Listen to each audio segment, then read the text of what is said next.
chuan kan na te purin kan lungai na te po apur nge ya lima sala ke ni chuan lungai na tlak buaka pathian buaka tire thea kan ngai sia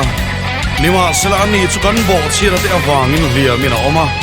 kan kholo na te awangin buak titilina oma kan hamua na turat hunun na chu achunga atla a abuak na buak te ati tamin kanong ta